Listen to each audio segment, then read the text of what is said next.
Hello बच्चों, welcome to Harsh public school Gurugram YouTube channels. तो last lecture था मेंटल मैथ्स का चैप्टर्स 8 का, है ना। तो आज हम करेंगे कवर्ड चैप्टर टेस्ट का इंटायर क्वेश्चन जो आपने चैप्टर 8 में पढ़े हैं डेसिमल्स में।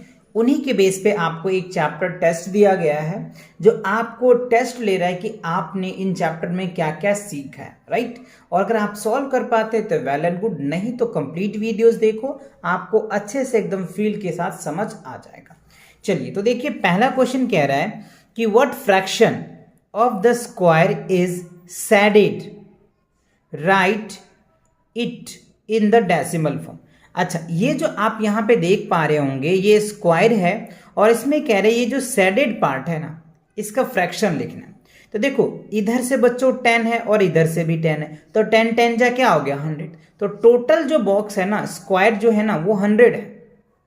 अब हमें पता चल गया टोटल। अब सैडेड कितना है, तो ये 10 हो गया और ये 10 और ये 3, तो 23 हो जाएगा। तो इसका जो फ्रैक्शन आएगा ना बच्चों, वो क्या होगा 23/100 आ जाएगा। क्योंकि हमने आपको फ्रैक्शन लिखना बताया था इस तरह के क्वेश्चंस में। जो सैडेड पार्ट होता है ना, वो हमारे न्यूमरेटर होता है, और जो अनसैडेड पार्ट होता है ना, वो अनसैडेड नहीं, टोटल जो पार्ट होता है ना, वो हमारा डिनोमिनेटर होता है।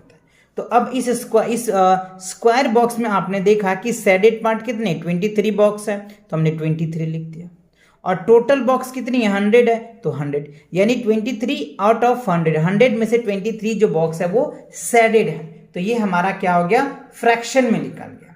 अच्छा, अब यहां पे क्या कह रहा है आगे, हमने फ्रैक्शन लिख दिया, right in the decimal form, और इसको डेसिमल में भी लिखना है। तो क्या लिखेंगे 0.23 आ जाएगा। क्या होगा 0.23, ये हमारा आंसर हो जाएगा डेसिमल्स फॉर्म में। और ये हो गया फ्रैक्शन के फॉर्म में, ये हो गया डेसिमल्स के फॉर्म, ठीक है। अच्छा, अब सेकंड क्वेश्चन देखते हैं क्या कह रहा है। Right each of the followings decimals fraction in word. अच्छा, अब ये हमारा डेसिमल में दे रखा है 2.5, 39.08, 23.803। इसे हमें क्या करना है, वर्ड में लिखना है ना। तो डेसिमल को कैसे वर्ड में लिखा जाता है ये मैंने बहुत बार आपको समझाया है, कई क्वेश्चन मैंने आपको पीछे प्रैक्टिस करवाया है। तो चलिए फिर भी मैं आपको ये भी सॉल्व करके दिखाऊंगा कि कैसे किया जाता है। तो देखो, मैंने ऑलरेडी लिख रखा है जिससे कि आपको कम समय में आप ज़्यादा क्वेश्चन को प्रैक्टिस कर पाओगे। तो 2.5, तो 2.5 ऐसे आप लिखेंगे। 39.08 है तो 39.08 लिखेंगे। 23.803 है तो 23.803 लिखेंगे, है ना। तो इस तरीके से आप क्या कर सकते हैं, क्वेश्चन को प्रैक्टिस कर सकते हैं। ऐसे क्वेश्चन को और प्रैक्टिस कीजिए तो बहुत इजी लगेगा।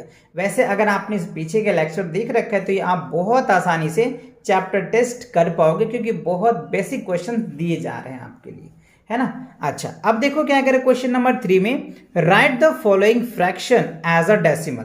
अच्छा देखो, ये हमारा एक फ्रैक्शन है 8/10, और हमें क्या करना है, इसको डेसिमल में कन्वर्ट करना है।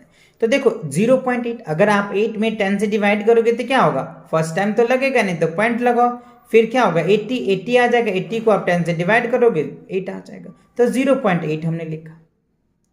और ये वाला जो ट्रिक्स मैंने आपको कई बार बता रखा है, मिक्स फ्रैक्शन को अगर डेसिमल में कन्वर्ट करना है तो पहले ये लिखो, उसके बाद ये डिजिट चेक करो कि दोनों के इक्वल्स है, पॉइंट के बाद आ रहा है यस, तो 118 पॉइंट्स क्या होगा 23 आ जाएगा।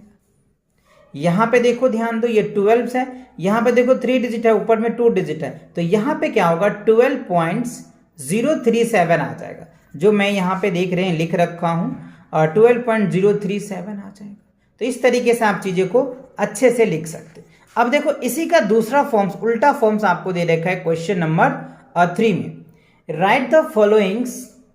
अच्छा, 3 तो मैंने अभी आपको बताया ही ना बच्चों, फोर्थ पार्ट देखिए इसका उल्टा कह रहे, write each of the followings decimals as a mixed fraction. अब ये डेसिमल्स हमें दे रखा है, अब इसे कह रहा है कि आप मिक्स फ्रैक्शन में कन्वर्ट कीजिए। इससे पहले हमें मिक्स फ्रैक्शन में और नॉर्मल फॉर्म में दे रखा था और कह रहा था डेसिमल में कन्वर्ट करो, बट अब क्या कह रहा है उल्टा दे दिया। तो कोई बात नहीं, जस्ट लाइक सेम कर देंगे।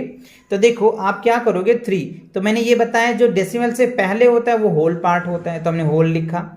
और ये क्या है 0.8, तो 8/, हमने 100 लिखा, क्योंकि देखो डेसिमल के बाद 2 डिजिट है ना, तो 2 0 नीचे आ जाएगा, तो 8/, आ जाएगा।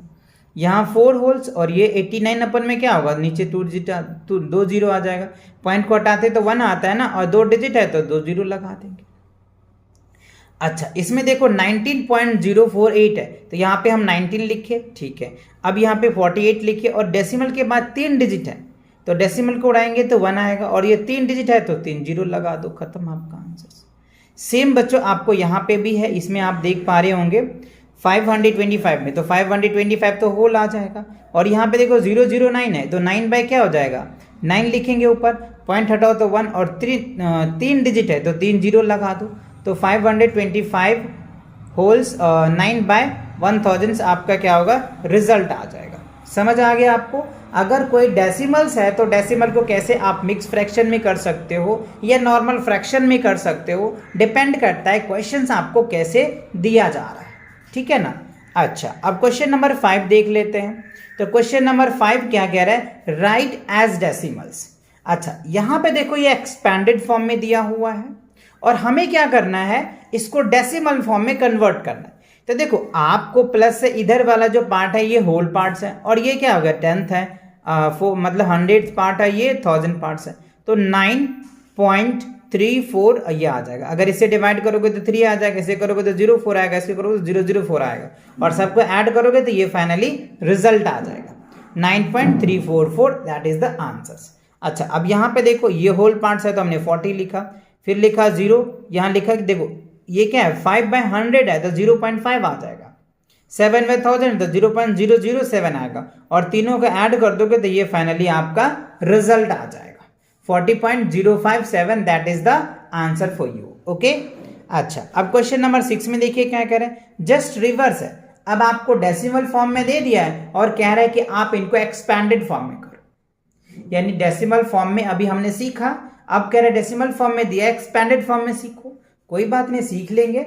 देखो 38 है बच्चों, तो हम क्या करेंगे 30 + 8 करेंगे एक्सपैंडेड फॉर्म, और ये क्या है 10th पार्ट है तो 6/10, और ये 8 है तो 8/100, तो यही बंदे ने यहाँ पे लिख रखा है।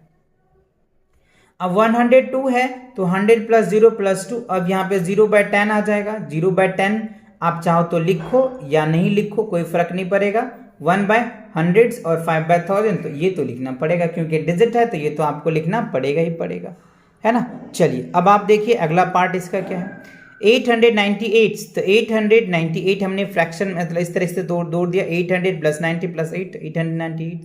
अब यहाँ पे 898 है तो 8/10, 9/100, 8/, तो इस तरीके से आप इनको एक्सपेंडेड फॉर्म में कर सकते हो बहुत ईजी से। अब 705 है तो पहले 700 फिर 0 फिर 5, अब 0/10, 0/100 और 8/1000 आप लिख सकते हो। देखो ऐसे ही मैंने लिखा है। तो आई होप आपको डेसिमल्स फॉर्म समझ में आ गया, एक्सपेंडेड फॉर्म समझ में आ गया, और कैसे डेसिमल से एक्सपेंडेड फॉर्म में कन्वर्ट करते हैं और कैसे एक्सपेंडेड फॉर्म से डेसिमल फॉर्म में कन्वर्ट करते हैं, ये भी आपने सीख लिया। ठीक है, चलिए तो अब देख लेते हैं अगला क्वेश्चन क्या कह रहा है हमारे पास। क्वेश्चन नंबर है 7। तो क्वेश्चन नंबर 7 में कह रहा है find out the place value of 5 in the followings. अच्छा, कुछ क्वेश्चंस दे रखे हैं, यहां पे हमें प्लेस वैल्यू पूछा जा रहा है। प्लेस मतलब मैंने आपको बता रखा है कि जो वैल्यू का प्लेस निकालना है, आपको देखना है कि वो डिजिट किस प्लेस पे है, 1 प्लेस पे है, 10 प्लेस पे है या 100 प्लेसेस पे है ना। तो उनके अकॉर्डिंग आपको देखना पड़ेगा। तो चलिए अब यहां पे देखते, देखो इसको काउंट कैसे किया जाता है ये समझिए। ये 1s होता है, ये 10s होता है, और उसके बाद 100s आएगा। बट इधर जो है ना बच्चों, ये फ्रैक्शन वाला पार्ट है, क्योंकि ये 1 से कम होता है तो फ्रैक्शन के पार्ट में होगा। ये 1/10 होगा, 0/100 होगा, और ये 5/1000।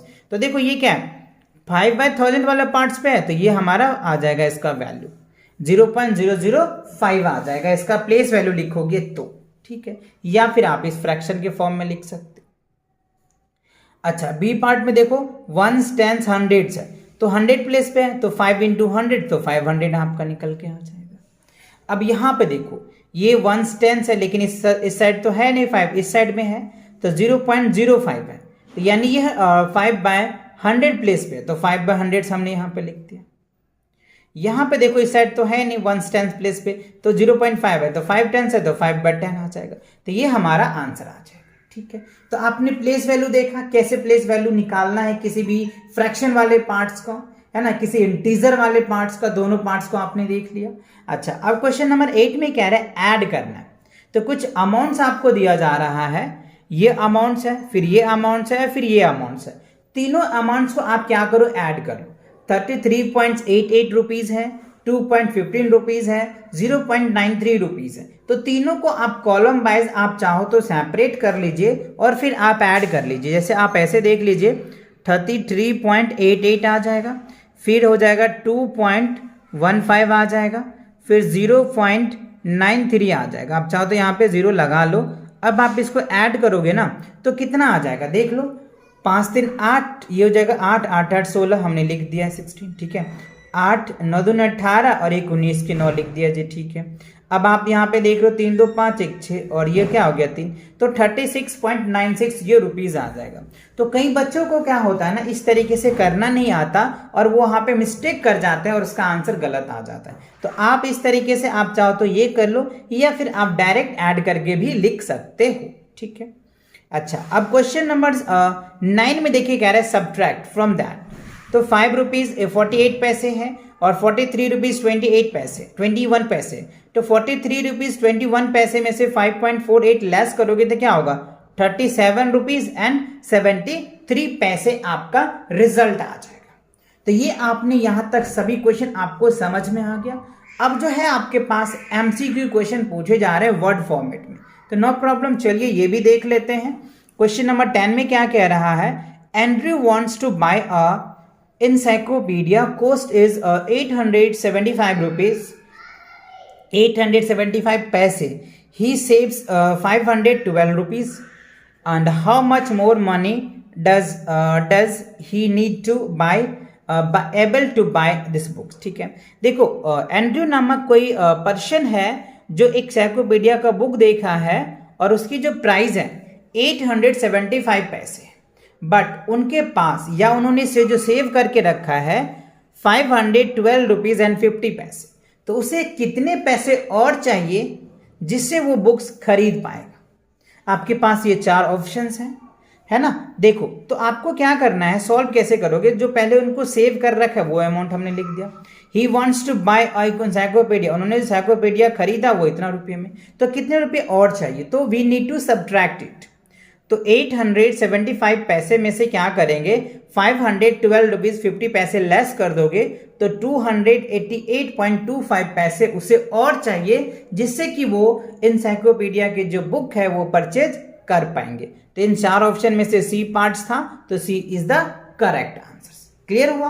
पहले आप सॉल्व करें, सॉल्व करने के बाद आप देखें कि आपका रिजल्ट क्या आ रहा है, फिर 4 ऑप्शन में से आप टिक करो कि आपका कौन सा ऑप्शन करेक्ट है, फिर आप उनको टिक कर देंगे, ठीक है। चलिए अब क्वेश्चन नंबर 11 में देखिए क्या कह रहा है, Mohit buy a 6 similar bag of marbles for ₹315 rupees 60 पैसे, how much did two a such bag coast.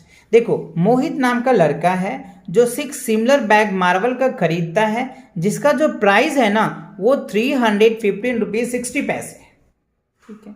हमें क्या कह रहा है कि 2 मार्बल का कॉस्ट बताओ कितना होगा। तो हमें क्या करना होगा, पहले एक मार्बल का निकालना पड़ेगा। जब एक मार्बल का निकल के आ जाएगा तो 2 से मल्टीप्लाई कर देंगे। तो पहले हम डिवाइड करेंगे एंड आफ्टर दैट मल्टीप्लाई करेंगे। तो स्टेटमेंट मैंने लिखा है, cost of 6 similar bag of marbles इतना रुपया, ईच बैग कॉस्ट, हर एक बैग का कॉस्ट कितना होगा, तो 315.60 को हम 6 से डिवाइड करेंगे तो 52 रुपीज एंड 6 पैसे आ जाएगा। मतलब एक मार्बल का जो कॉस्ट आया ना वो कितना आया, 52 रुपीज एंड 6 पैसे आ गया, ठीक है। तो हमें कह रहे हैं कि 2 बैग का बताओ, तो कॉस्ट ऑफ 2 बैग्स, तो 52 रुपीज 6 पैसे इंटू 2 तो क्या होगा 105 रुपीज 20 पैसे। तो टोटल जो हमारा 2 बैग का प्राइस आया 105.20 पैसे, ठीक है। तब ऑप्शन में देखो बी पार्ट है, तो this is the right answer. तो आई होप आपको अच्छे से ये वर्ड प्रॉब्लम एमसीक्यूज भी अच्छे से समझ आ रहा है। चलिए क्वेश्चन नंबर 12 देख लेते हैं क्या कह रहा है, in a decimals numbers the place value of the digits after the decimals points are always greater than 1, always less than 1, always less than 1/10 या ऑलवेज लेस देन 100? तो ऑलवेज क्या होगा, लेस देन 1 होगा बच्चों। कभी भी आप यहाँ पे देखो, अगर हम लिखते हैं 9 पॉइंट, आप यहाँ पे चेक कीजिए 9.324, तो ये जो वैल्यू होता है ना, ये 1 से हमेशा कम ही होता है। यानी हम इसको कैसे लिखते हैं, 3/10 लिखते हैं ना, तो ये तो 1 से कम हुआ ना जी, ये क्या होगा, 1 से कम हुआ। इसीलिए हम कह सकते हैं कि ये ऑलवेज लेस देन होता है, क्योंकि ये 10th पार्ट में होता है।